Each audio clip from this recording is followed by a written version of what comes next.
ഞാൻ മോഹിനിയാട്ടം കളിക്കുന്ന ഒരാളാണ്.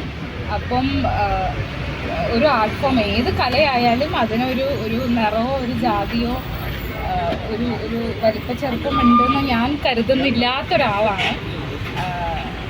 അപ്പം അതുകൊണ്ട് എന്തായാലും ആ പറഞ്ഞതിനോട് ഒരു രീതിക്കും യോജിക്കാൻ പറ്റില്ല.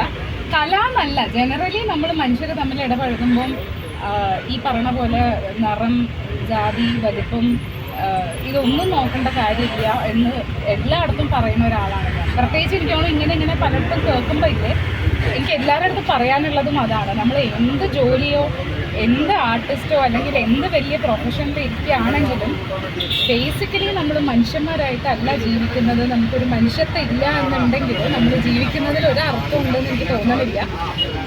നമ്മൾ എനിക്കാണ് ലോകത്തിന് തന്നെ ഒരു ബാധ്യതയായിട്ടുള്ള അവസ്ഥയായിരിക്കും മനുഷ്യത്വമില്ലാതെ ജീവിക്കുന്നത്. അതുകൊണ്ട് എന്ത് ചെയ്യുകയാണെങ്കിലും മനുഷ്യത്വം വളരെ ഇമ്പോർട്ടൻ്റ് ആണ്. അതിപ്പം ഡാൻസ് ഫോമിൽ മാത്രമല്ല, ഞാൻ കലാകാരന്മാരാരും അങ്ങനെ വേർതിരിച്ച് കണ്ടതായിട്ട് എനിക്കറിയില്ല.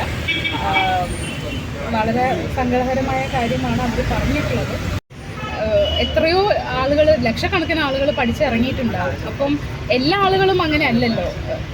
ഒരു അവിടെ നിന്ന് പഠിച്ചിറങ്ങി അല്ലെങ്കിൽ അവിടെ വർക്ക് ചെയ്ത ഒരാളുകളെ നമുക്ക് അങ്ങനെ മൊത്തത്തിൽ സ്ഥാപനത്തിന് പറയാൻ പറ്റില്ല. അതൊരൊറ്റ ഇൻഡിവിജ്വലിൻ്റെ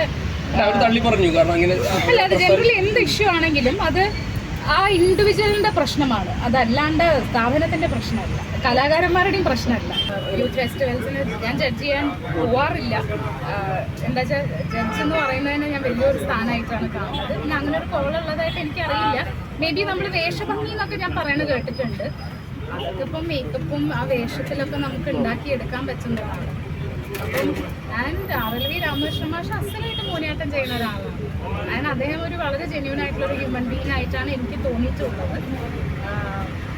വളരെ സങ്കടകരമായിട്ടുള്ള ഒരു കാര്യവും ഭയങ്കര ഡിസ്റ്റർബിങ് ആണ്. ഇങ്ങനെ ആളുകൾ പബ്ലിക്കായിട്ട് ഇത്ര ആധികാരികതയെന്നാണ് അഹങ്കാരം എന്നാണ് പറയേണ്ടതെന്ന് അറിയില്ല, അങ്ങനെ അത് പറയുന്നത് ഡിസ്റ്റർബിങ് ആയിട്ടുള്ള ഒരു കാര്യമാണ്.